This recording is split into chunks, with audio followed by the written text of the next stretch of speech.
আজকের ম্যাচমেকিং দুনিয়াতে সবচেয়ে বড় সমস্যা কি জানেন?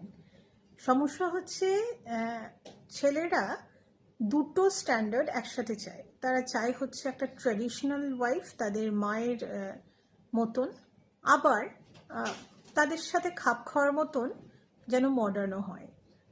অর্থাৎ কি না, তারা চাইছে যে মায়ের মতন সেবা যত্ন করবেন, মা যেরকম বাবার কথায় যতটা অ্যাডজাস্ট করতেন, যতটা তার নিজস্ব কোনো মতামত না রেখে চলতেন সেটা থাকবে, কিন্তু আবার মেয়েটা একদম ইলিটারেট বা একদমই আজকালকার দুনিয়ার থেকে অন্যরকম হবে সেটাও নয়। কিছুটা পড়াশোনা থাকবে, কারণ তার নিজের পড়াশোনা আছে, সে নিজে একটা ভালো জায়গায় চাকরি করছেন, সেখানে বন্ধুর বউয়ের সঙ্গে, কলিগদের সাথে এই মেয়েটিকে তাল মিলিয়ে চলতে হবে।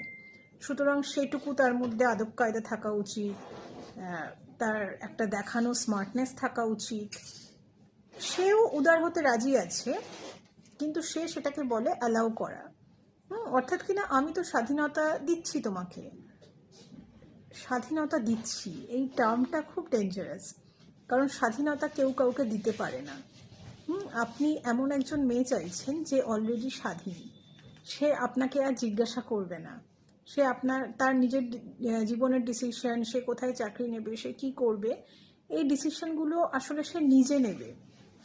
সেখানে হয়তো আপনি আলোচনা করতে পারেন, ডিসিশনের একটা অংশীদার হতে পারে, কিন্তু আপনি অ্যালাউ করবেন এই জিনিসটা হবে না।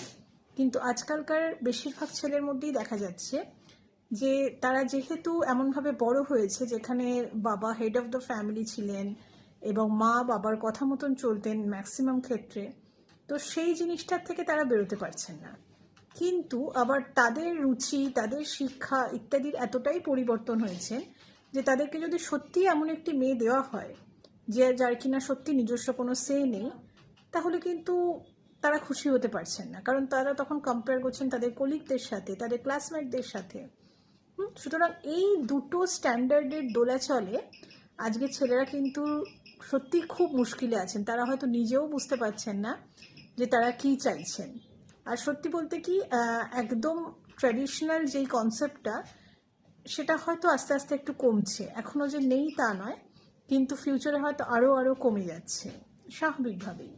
তো সেখানে আজকালকার ছেলের সেই মনের মানুষ পাওয়াটা কিন্তু একটু হলেও কঠিন হয়ে যাচ্ছে।